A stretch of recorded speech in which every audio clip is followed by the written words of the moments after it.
Okay, well, I'll start running through a little bit of housekeeping information, just as we let a few more people come in. So today's webinar is scheduled to last 1 hour, and that includes some time for question and answers at the end. You can click the CC button in Zoom for closed captions. You can also see on screen we have our lovely BSL interpreters. So we have Harry and David. If you require BSL and you're struggling to see them, please pop us a message in the chat and we can help you and make sure that's visible for you. So this webinar is being recorded, and that recording will be available emailed to you and on our website within 7 days. You can ask questions during the webinar at any point, but please use the Q&A function. I will be putting a lot of stuff in the chat, so your question might be lost if you don't use that. So just click the Q&A button and pop your question in there, and then we'll hopefully get to those at the end. So I see loads of you are saying hello in the chat. Um, this will be a bit of an interactive session, so please don't be shy. Feel free to jump in the chat, and that will really help me out through the session as well. So thank you for coming along to today's webinar. It's called Designing Your Own Survey, Research Basics and Top Questions. My name is Jack Roscoe. I'm Tech Champion for Audience Data Collection and Evaluation at the Digital Culture Network. So for anyone who'd benefit from a visual description, I'm a white man in my early 30s. I've got brown hair and glasses, and I'm wearing a sort of knitted multicolored jumper.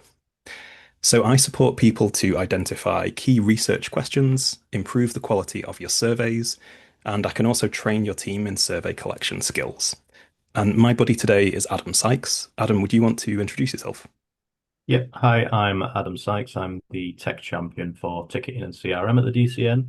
Uh, and I'm a white man in my early 30s with ginger hair and a beard, glasses, and a dark grey shirt. And I'll be buddying today for Jack. I'll be monitoring the chat and posting the Q&A at the end. Brilliant. Thanks, Adam. So, for anyone who's not familiar with the Digital Culture Network, we are a free support and skills development service available to everyone in the creative and cultural sector in England. So, we're part of Arts Council England. Our job is to help grow and support the digital skills in our sector. And we do that mostly by providing one-on-one support, which is completely free and unlimited.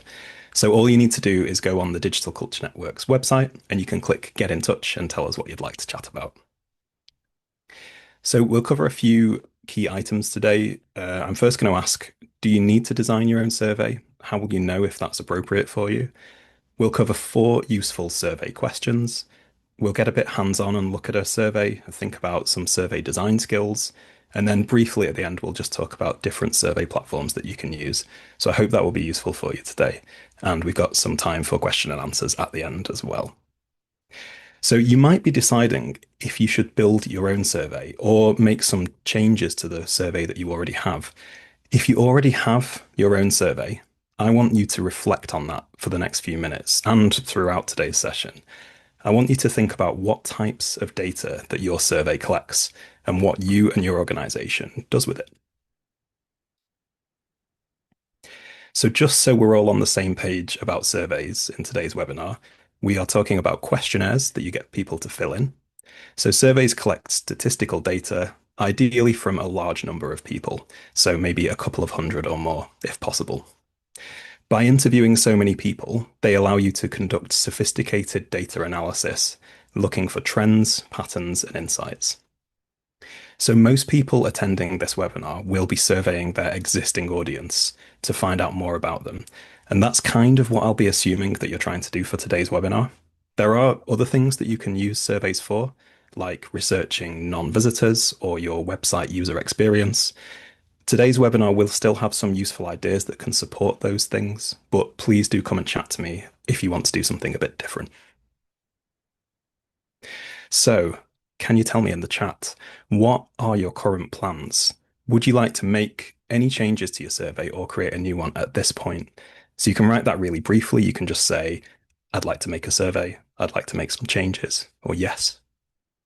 Maybe you're not sure at the moment. Maybe you need a bit more information. Shanika, yes.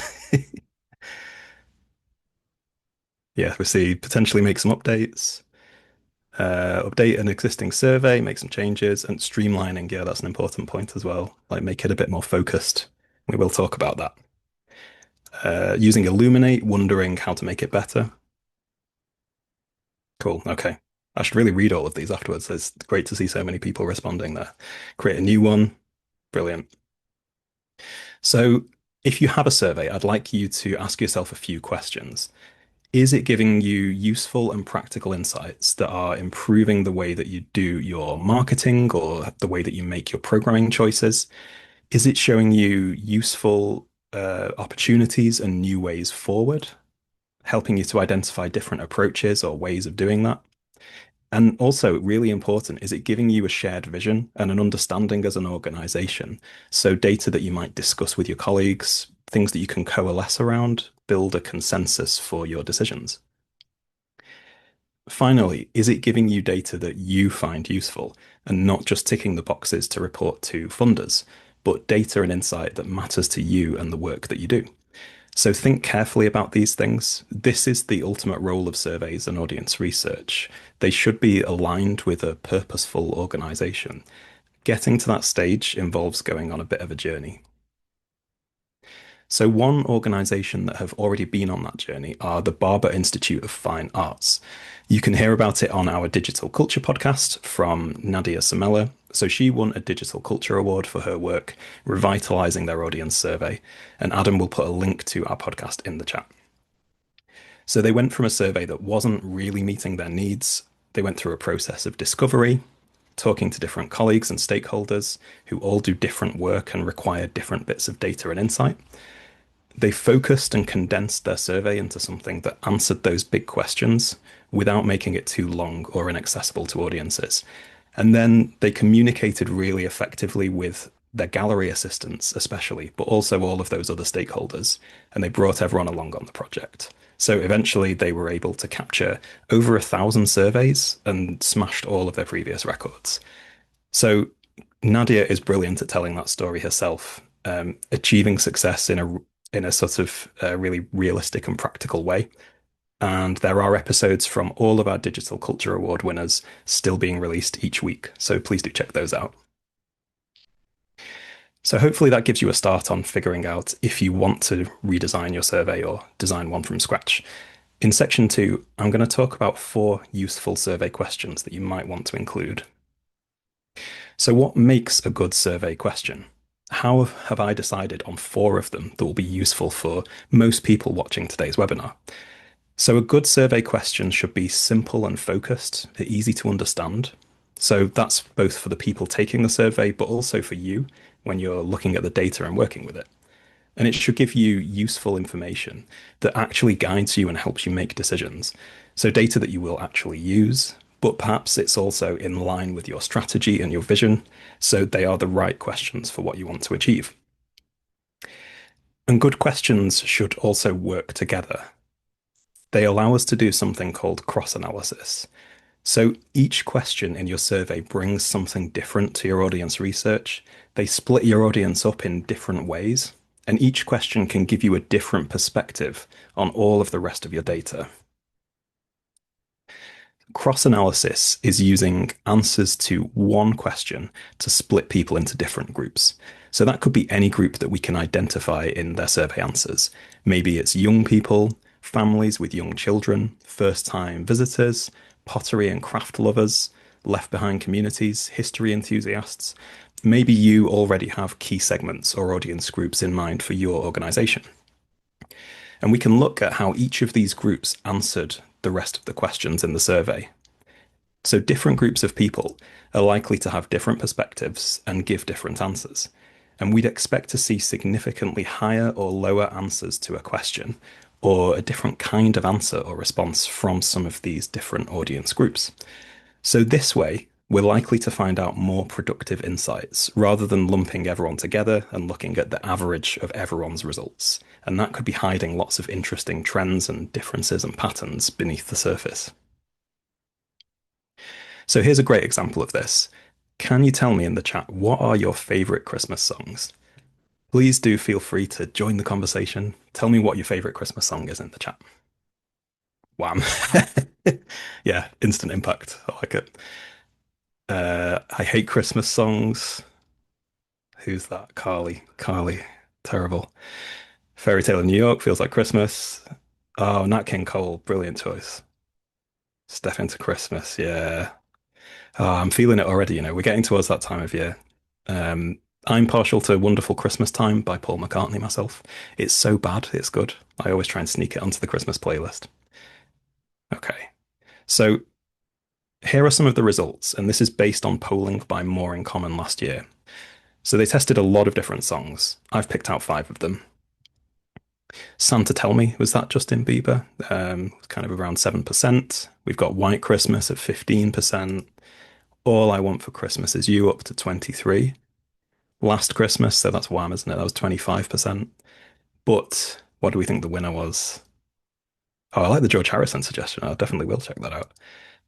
Fairy Tale of New York is the winner at 30%. So you can see that there are results from everybody, all of our survey responses in that first column. So the cross analysis part comes in with these other columns. Now I've added different age groups here. Sorry, loads of stuff just appeared on the screen. I will kind of explain it briefly. So the full data set includes loads of other different cross-analysis perspectives. So things like, where in the UK, which region people were from, there's a bit of a difference there. Even who they voted for in the last election, which definitely did make a difference, but maybe on demographic lines. So these columns are called cross breaks, and they can tell us really interesting stories. So Fairy Tale of New York is the most popular Christmas song overall. That's mainly driven by people who are a bit older, in their 40s or 50s, highlighted here. So in those groups, it's bringing up the overall average. Yeah, Wham is consistent, isn't it? True. Now, if you were looking for a popular Christmas song to appeal to young people, our cross analysis can tell us something really useful here. All I Want for Christmas Is You is 36% for the youngest people and 35% for those who are a little bit older. So this is how cross-analysis of your survey data works. It can help you make better decisions. You need to speak differently to different audience groups. Data like this can point you in exactly the right direction. And that's pretty much the main method of audience research. It's just looking for these spikes and dips in different audience groups. And that's what cross-analysis is. So throughout these questions, I did promise you four useful questions. I've chosen this for exactly this reason. They allow you to do some useful cross-analysis and unlock those different perspectives and different ways of seeing your results. So to remind you about cross-analysis, Thomas the Tank Engine and his friends are going to pop up looking a bit cross as we go forward. So just keep an eye out for those cross faces. There was originally a lot more Thomas in this webinar. I have scaled it back quite a lot. So the first question I've got for you might look a bit obvious or simple, but don't be fooled. Simplicity is not a bad thing. Asking straightforward, relevant questions is exactly what you want. So you're just asking if people have visited you before, and if they have visited, when was the last time? So you can classify them into three different groups of visitors: your first timers, regular visitors who've been in the last 2 years, and lapsed visitors who've been before, but it was more than 2 years ago. So I've got an example of this. It's from the British Museum, where they ask this question. So they hire a research agency called MHM. They evaluate each of their special exhibitions. And these reports are all available on the British Museum's website. So they're a really good resource if you want some inspiration, just to look at some audience data for some ideas and to see what it looks like. And we will include a link to that in the email after the webinar. So these are their special paid entry exhibitions. The audience is a bit more specific. They have to pay to enter. So it's more specific and intentional than the free parts of the museum. They asked visitors to those three exhibitions the question, have you visited before? And if so, how recently? So exhibition one brought in loads of first-time visitors, 27%. Exhibition two brought in very few first-timers, only 4%. Mostly it was their regular visitors. And exhibition three was somewhere in the middle. So it brought in a few first timers, about 14%. So let's play a little game. I'm going to show you the exhibitions and I want you to guess which one brought in all of those new first time visitors. So we have Rodin. See Rodin's iconic sculptures in a new light. Manga, a graphic world where arts and storytelling collide in the largest exhibition of manga ever to take place outside of Japan. And we have I Am Ashurbanipal, warrior, scholar, empire builder, kingslayer, lion hunter, librarian. So which one of these do you think attracted the most first-time visitors? A lot of people saying manga in the chat. If you've not heard of Ashurbanipal, he was king of ancient Assyria from 669 BC. They've not really said this in the copy. He wasn't a very nice guy to people who were on his naughty list. I guess nobody's perfect. So most people saying manga to that question. My next question, which one did not attract first-time visitors? So there was one that only got 4% first-time visitors. Which one do you think that was? Pop your answers in the chat. Getting a bit of a mix of Rodan, maybe more Rodans than Ashurbanipal here. Oh, it's interesting. I should have done a poll, really. Would have been more scientific, wouldn't it? Okay, the Ashurbanipals are coming through now. So, and I guess if you've got any thoughts on this, pop it in the chat. Why do you think Rodan or Ashurbanipal wouldn't have worked so well with first-time visitors, whichever one you've chosen? So the one that did well with first-time visitors was, of course, manga. So it's something that is really different from what the British Museum is known for. It still connects to their brilliant collections of traditional Japanese art. It also makes connections to modern culture and styles, and it was also fresh enough to reactivate more of their lapsed audiences as well. The one that didn't bring in first timers was our old friend, poor Ashurbanipal. So he's not widely known about now, I guess. So I'm just wondering what people have put in the chat. Yeah, it's kind of less context and popular knowledge. Seems like something that people couldn't be. Oh, Susie was answering it wrong. Sorry, Susie. Um, so yeah, I think basically my theory for this is that having a recognizable name can be really helpful to bring in new audiences. And that might not have been the goal of that particular exhibition, but it's a really useful example for us. You know, we can see that it's sort of mostly connected with their regular audiences. Rodan, who more people will have heard of, more of a household name perhaps, fell somewhere in the middle. So just going back to that question, everyone attending this webinar does something different. We've all got a different offer and audiences. We're all going to get different data for this question, and we will all have different priorities. Theatres often find that people will come once, but then not return. So growing those regular and lapsed visitors might be the priority. For some museums, libraries, more traditional venues, it might be more important to find new audiences, getting more participation from your local communities. That might be the most important priority. Or it might just be keeping a balance, keeping your regulars happy, getting lapsed people back in if you can, and reaching those first-time visitors as well, kind of keeping it in balance if possible. So don't forget, each of these groups will also have different experiences, expectations, interests. They might give different feedback. So you could do some cross-analysis on these groups. You could look at each one separately and find out some interesting insights to help you reach and make the most of each group. Susie, me too. I go to sleep listening to The Rest is History every night, so I can relate to that. So, what is my second question? Marketing channels. So, the question is, where did people see or hear about you before visiting? And for different types of organizations, the list of answers might be a bit different. So, let's see the first few responses to this question.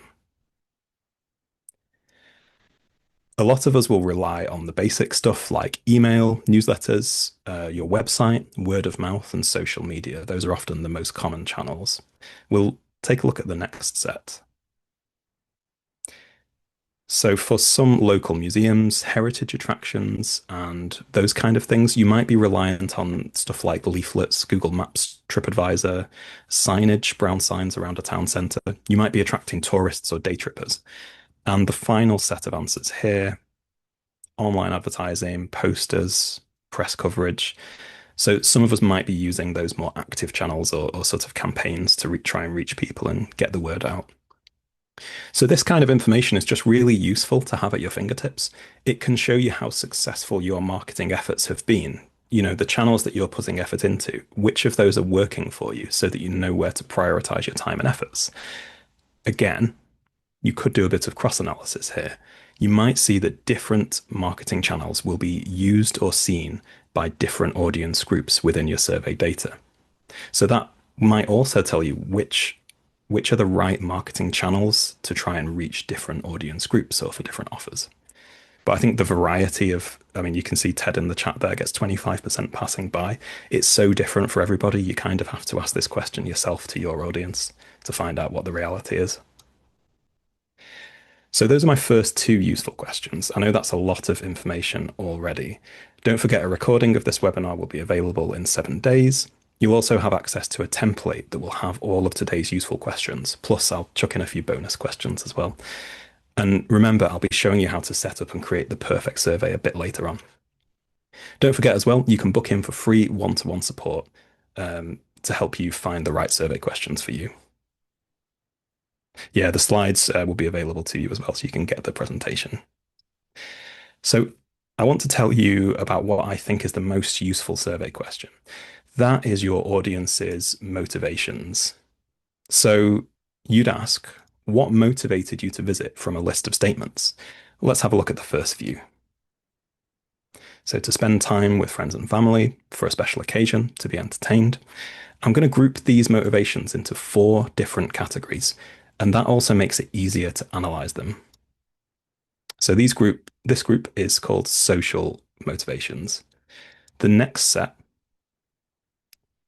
for intellectual stimulation, curiosity, for you or your child to learn something, so learning and development can be quite important, or for academic or professional reasons. These are intellectual motivations. You can already see how having these 4 basic categories is going to make it a bit easier to work with this data afterwards. And let's look at the next set. So our third set of motivations. With these emotional motivations, it might be that people want to engage on a deeper level. So we've got things like the attractiveness or beauty of objects or a performance. We've got feeling an emotional response to a work. Maybe it's more about well-being or doing something new and different or out of the ordinary. And the final set of motivations here. So to be inspired or feel creative, for peaceful, quiet reflection. The art form that you do is an important part of who that person is. So these are spiritual motivations.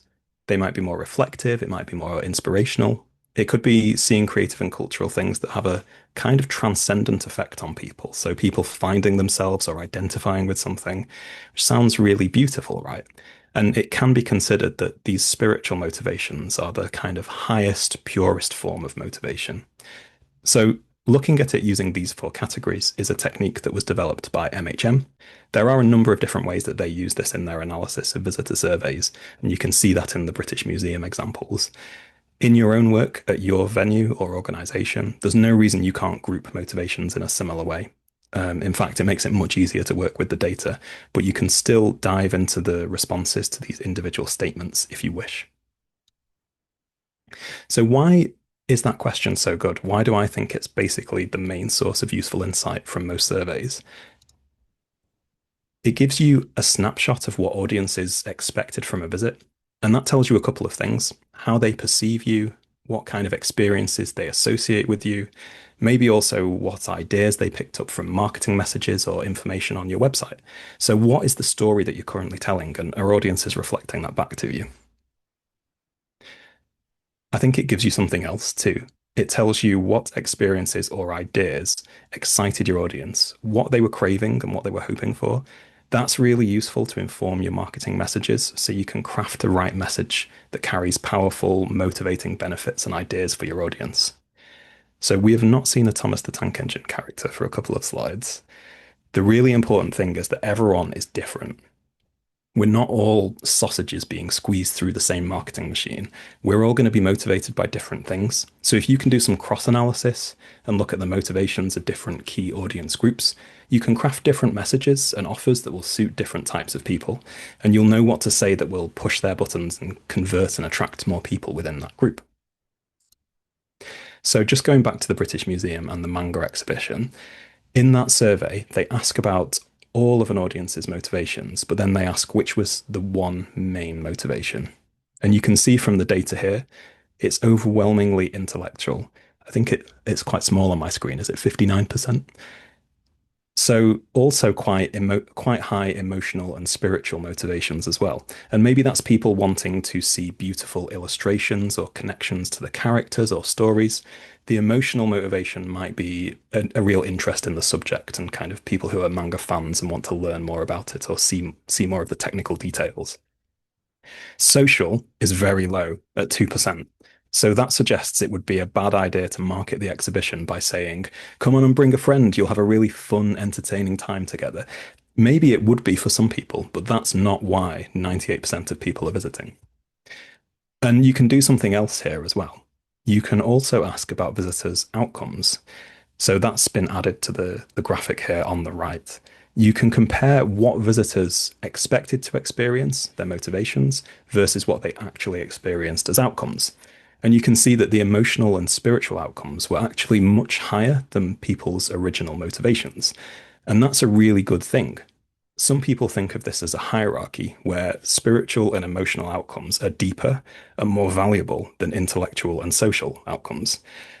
So, from that perspective, this is a big success. People's motivations were kind of surpassed and upgraded into deeper and more resonant emotional and spiritual outcomes, perhaps experiences that will stick with them for longer and they'll talk to more people about. It involves asking an extra question or two. Just to pick up on your question in the chat, you ask the same list of concepts, but you do it in the past tense. So you would ask, now that you've finished your visit, what did you get out of it? And show the same things again, kind of in the past tense. So it involves asking an extra question or two. But if one job of our audience research is to tell insightful stories about culture and creativity, the transformative effects it can have on people, you can see the value of having access to this kind of data, right? It helps you tell bigger stories. So my fourth and final question is the Net Promoter Score. On a scale of 0 to 10, how likely are you to recommend a visit to a friend or a colleague? So people who say 10 or 9 are categorized as promoters. 8 to 7 makes you a passive. Slightly tragically below that, you're a detractor, which doesn't sound very nice. It's probably the most basic question of all. So why have I chosen it as my fourth question? It's a simple and versatile metric.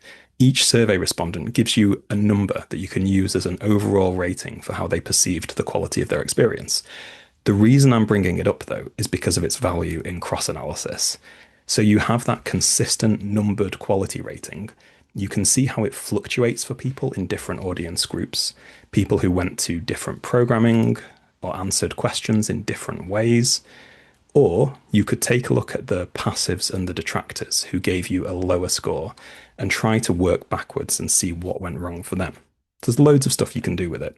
One of the entries in our Digital Culture Awards was the Hall for Cornwall, and they take exactly this approach. They pretty much, their survey is basically just this question, and then they link it back to all of their booking and CRM data and give it a load of additional context, like what show did they book for, what postcode are they, when, how long have they been visiting us, and so on. So those are my four useful questions. They are potentially useful to anybody. If you want more help identifying even more specific and useful questions for your survey, you can get in touch for free one-to-one support, and I can work through that and help you find those useful questions. So next up, we're going to get hands-on and start to design a survey. First, I want you to think a little bit about what can go wrong for your survey respondents. I don't know if you'll recognize any of these things in your own audience. Let me know in the chat if you do. So if a survey is too long, or it seems repetitive, or it's just really dull, people might get bored and tired of it. Sometimes it's the way that questions are written. So it's important that you're clear what you're asking about. There should be no room for misinterpretation in the question. It might cause people to think about it's about something that it's not. And it's important to avoid leading questions that steer people to answer in a particular way. So if your questions are quite complex or you ask about a lot of different things, people might get overwhelmed. There's an idea called cognitive load. So people's brains can only process so much information at once. When you overload people with your survey questions, it's a bit like a computer running out of memory. So people will get a bit frustrated. They might just shut down completely and crash. So they could stop filling in your survey. They might stop thinking carefully about their answers and just try to rush through it. So, do any of those things resonate with you? Have you felt any of those things from your audience in the past, or thought you might be feeling them? Let me know in the chat. I think bored and tired is maybe the most common challenge. Sometimes it's just a perception. We think that we are wasting people's time by asking them to do our surveys, and they might not actually mind as much as you think. But there are some way to improve things, though. Greg says all of them. Overwhelm is the problem with our existing survey. Yeah, if you have lots of questions or if the language is complicated, that can sometimes overwhelm people quite quickly. Yeah, people not keen to share intimate and personal details as well. And demographic questions can be a huge driver of that, for sure. So this next section is going to be a bit of a hands-on demonstration. So I'm going to show you some practical survey design skills along the way. So we'll start with a good introduction, how to structure your survey to achieve a good flow. We'll take a look at grid questions and how to use them safely, neutral language and the types of bias that you might see in survey responses. And then we'll have a quick look at how you can use survey logic or branching to create different paths through your surveys. So there's not too much to cover, and we'll get through it fairly quickly, so don't worry too much. So I'm going to show you some basic survey design skills here. I've got an example on a Microsoft Forms survey. This is not our actual webinar survey. I've been asked to say this. I've just mocked it up for this demonstration. So it's not our real survey.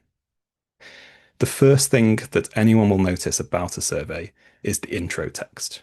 So what do you think about my introduction text here? You can pop your thoughts and answers in the chat. Have I done a good job with this introduction? Is there anything wrong with it, or is there anything missing? So it says your feedback is extremely valuable to us. We won't share your answers with anyone else. Jenny says not very personable. Two full stops. Yeah, that's true. Actually, I should have put three there, shouldn't I? Why did I do that? Boring, and I don't believe you. Fair enough, Caroline. Um, doesn't say what they'll do with the data. Don't like the ellipsis. Doesn't say what you'll do with the info. I'd start with thank you. Yeah, why do you need to conduct the survey? What's the point? Why are we doing it? So there are definitely a few issues here. I think you've picked up on quite a lot of them. It's not very persuasive or interesting. That's number one. Even though you'll need to have a good persuasive bit of copy in your email or before people get to the actual survey, I think it's worth still trying to do a good job on this page. Make it sound like you actually want people's feedback and do a good job of convincing them. Problem number two, it doesn't say how long the survey is going to be. Survey length is really important, and people will want to know what they're getting in for. It's also more ethical to tell them upfront. If you can aim for a 5-minute survey, a lot more people will be happy to fill it in. So you'll also waste less time asking lots of people. They'll also be more engaged with a short survey, and they will tend to give you better data. So I would definitely try and stay below 10 minutes if you can. So let's fix this up a little bit. We need your help. Thank you for clicking on our survey. It should take no more than 5 to 10 minutes. At the Digital Culture Network, we want to make sure we provide a high quality and accessible learning experience that makes a real impact to our audience. Your feedback is so important for us to do this and to reach more people. This survey is completely anonymous and confidential, and the answers you give will be used only for our research. I don't think this is perfect. I never feel like I've done a perfect job with this because it's so hard to get this right. But Greg thinks it's better. That's good. I've tried to work in a little bit more about what we do, why we feel it's important. This is an opportunity to speak a bit more like a real person and make a connection. And the final thing, the original did say, we won't share your data, but no further details, which was a bit vague, right? People thought it was untrustworthy and maybe a bit sinister. So it's good practice to be a bit specific about what you're going to do. Now, if you are collecting people's, your survey might not be anonymous. If you're actually collecting people's names or email addresses, personally identifiable information, you would have to follow data protection laws. You would need to explain why the data was being collected, so saying it was for research purposes. You should also point people towards your organization's privacy policy, so they have access to those terms and conditions and your processing and all of those details. So, is there a logical order to the questions that we should ask? Now, I have two really basic principles that I try to stick to when I'm ordering my questions. Number one is to ask people about things in chronological order. So I would start with things that were in the past. So maybe here I've got a question about whether you've been to one of our webinars before. I might also ask that motivations question. When you were booking the webinar, what motivated you? So I'm dealing with the past, things that were before today's session. Then I'm going to move forwards in time and ask what happened during your experience today. So now you've finished today's webinar. What did you feel you got out of it? Maybe ask some other questions about whether everything was okay and the quality. So sticking in the present or thinking about the actual session. Towards the end of the survey, I might ask you about the future, what you'd like to do going forward. Now, our brains mostly operate through telling stories, and stories have a beginning, a middle, and an end. So if you structure your questions in that way, it fits our natural way of making sense of things, and it would be a bit jarring to just jump around between different points in time. So that's my main way of ordering questions. The second thing is really similar, just trying not to jump too much around between different topics. Asking about one thing, going to something different, and then back to the first thing. It can be a bit disorientating, make it feel like there's no flow to the questions. So it's best to have sections that deal with each topic that you can move through. So this is a question type that we usually call a grid question. You can see it on screen here. I'll explain it in a moment. Some people call them an array or a matrix, which sounds quite cool, like ITV quiz shows. So, what are your initial reactions to this grid question shown on screen? Pop your answers in the chat. Tell me what you think about how this grid looks and how that makes you feel. Let me be your therapist for this grid. Tell me about your deep response to it. Too busy, overfaced, can't follow it. Too many options, so much. Yeah, yeah, yep. Correct answer. So for anyone who'd benefit from a visual description, it's a large grid. We've got about 10 different statements running vertically down the left side, and people can select, how far they agree or disagree with it along the top. So ignoring some of my stupid statements towards the bottom, the presentation of this grid is very overwhelming. Although it's a convenient way for you to ask a lot of questions all in one go, for your respondents, each time they get to a grid like this, it's like they're hitting a brick wall. You just slam on the brakes and they feel overwhelmed. So if you're asking them big, complicated, or searching questions, you might overload them. You'll reach that cognitive load limit and you might shut them down. And if you have two or more grids in a row, that could be seen as repetitive. Often you'll see people quitting a survey. We can see it in the statistics. People reach one of these grids and they quit out.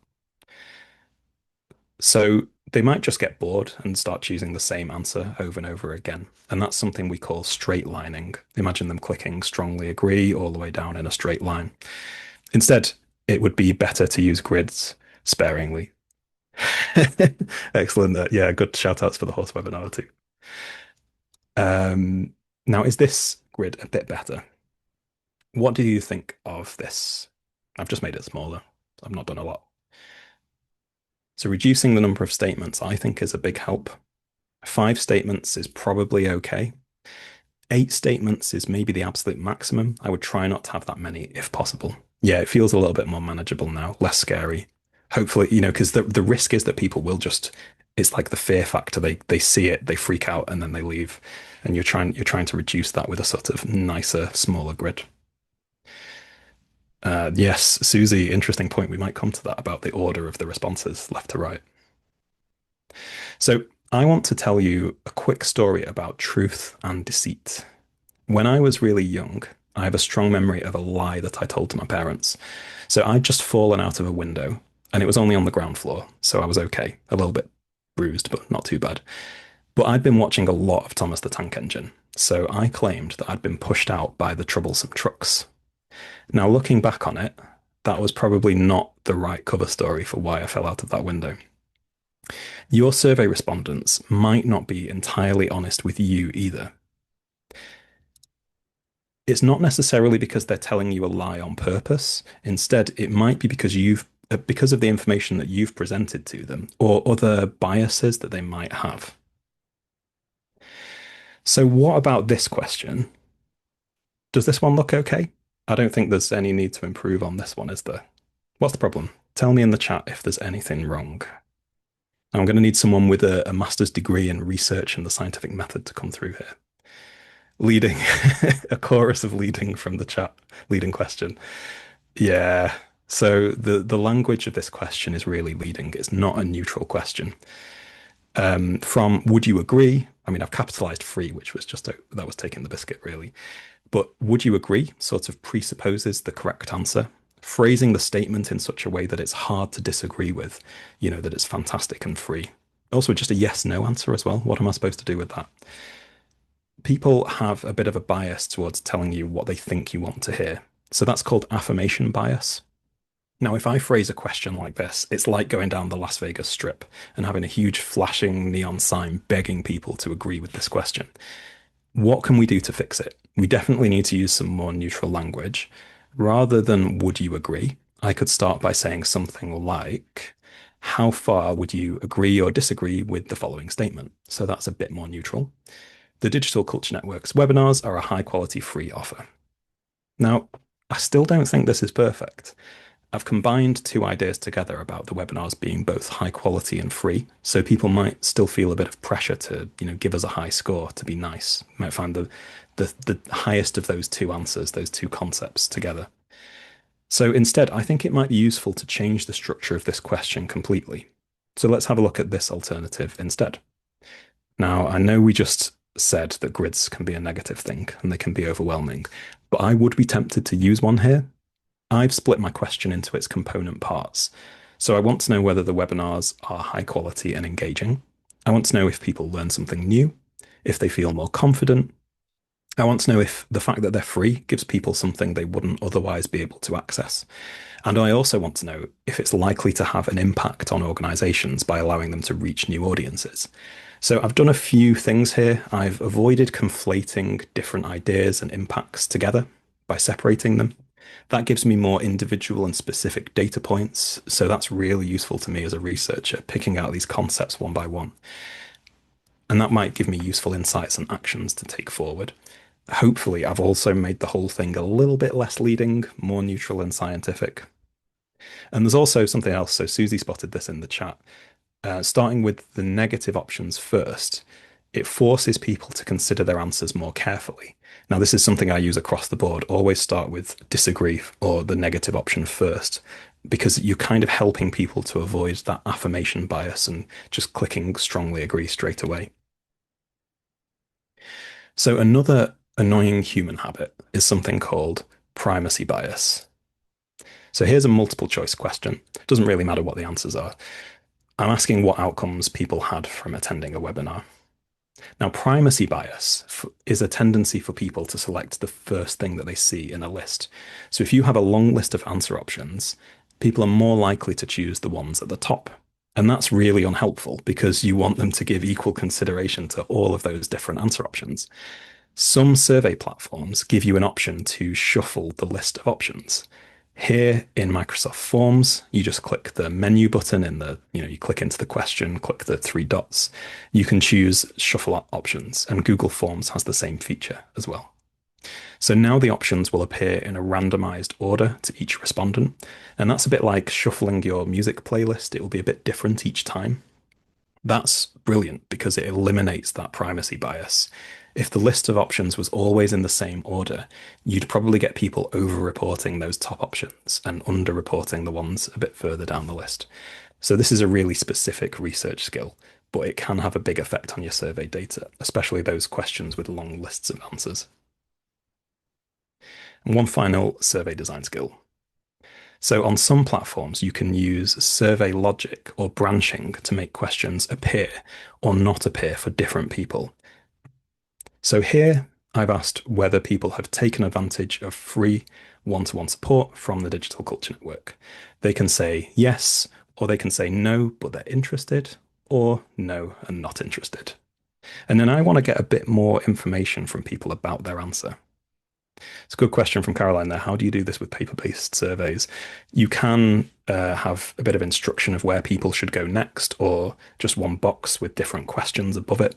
It can be a bit confusing, so it's easier to do this in a digital survey. So I've got my three answers, and then I've got these three additional questions. I want to ask about the impact of that support from those who've accessed it with the first question.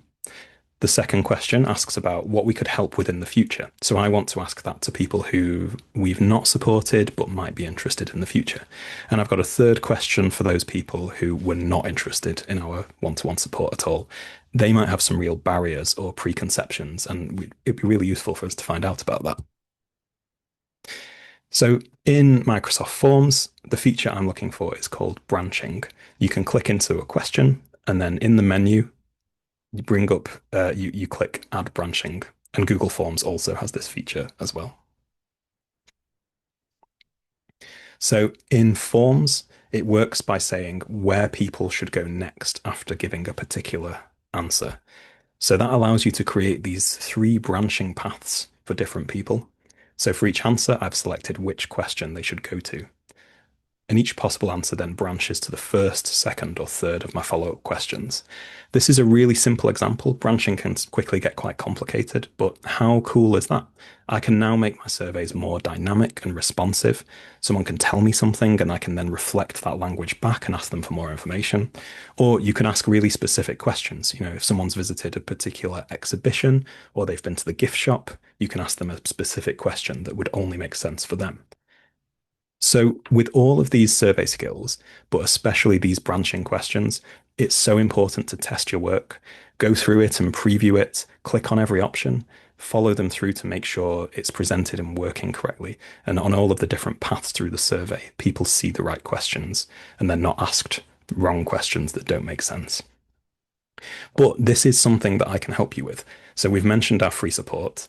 As well as supporting you to design and create a survey, I can give you feedback on your work, help you double check your survey is working correctly. So please do book in for that free one-to-one support if you'd like me to look over your survey right from the draft stage through to the finished article.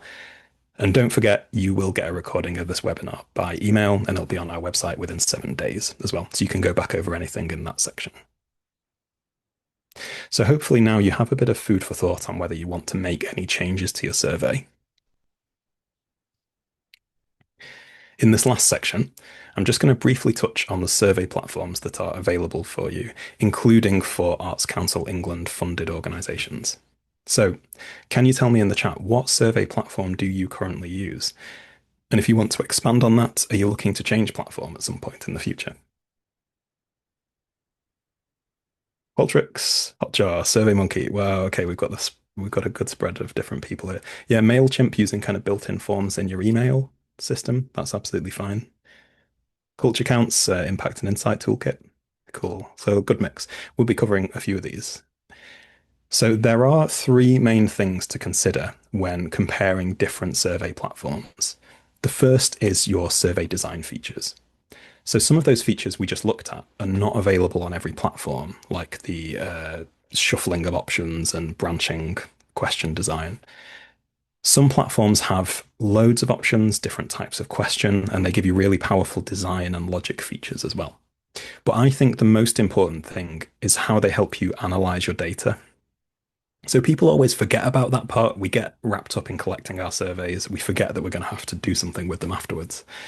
Some survey platforms won't give you any help at all to make sense of your survey data once you've collected it, whereas others give you loads of tools and can allow you to do a lot of analysis very quickly, and particularly that cross-analysis, looking at different audience groups in detail and looking for patterns in responses. But that can come at a price, and that leads me to the cost of some of those platforms. But that cost might offset the time that you spend working with and analyzing the data. If you have to do all of that yourself in Excel and you've got loads of data, that could take a long time.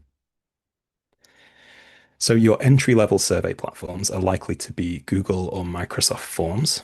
They're both free and unlimited, so you can create as many surveys as you like, and you can collect an unlimited number of responses, which isn't always the case, especially on the free trials of other platforms.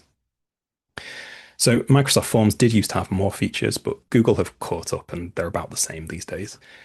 Both of them allow those branching questions, and both of them allow you to shuffle the order of your answer options, and those are the features that I'm kind of looking for.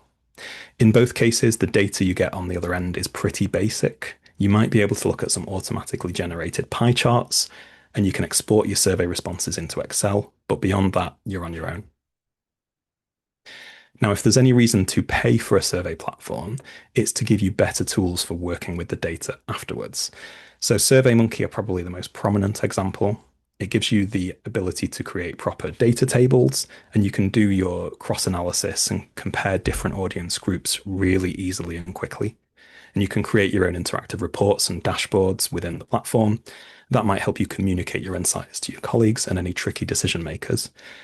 You also get better design features and different kinds of questions. So these are some advanced features that might be useful if you need to do lots of big pieces of research, but they might be overkill for a small visitor survey. Now, cost is the issue with some of these premium platforms. SurveyMonkey starts at £396 a year for one user, or £33 a month. Now, you can pay a lot more for other survey platforms. Some of them don't have as many user-friendly data analysis features either. So the way I would look at this is how much time it would take you to create the same level of data analysis, to do the same level of reporting and create visualizations.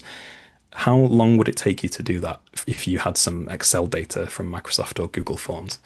If paying £400 frees up your time, but it also gives you rich, deeper, and more insightful insights and narratives that can create change in your organization, can you put a price on that? Is it more or less than £400? So there are some other alternatives like Qualtrics and Survey Sparrow that have the same kind of features. Those two hide their pricing, so I'm not sure how much they would cost for you. You might get a different price if you approach them than I would. If you're part of a university or have good contacts with one, or you're in an umbrella organization, it's possible that they already have access to one of these platforms, so it's worth asking around. If you're funded by Arts Council England as a national portfolio organisation or an NPO, or a Creative People and Places project, you've got two survey platforms available to you.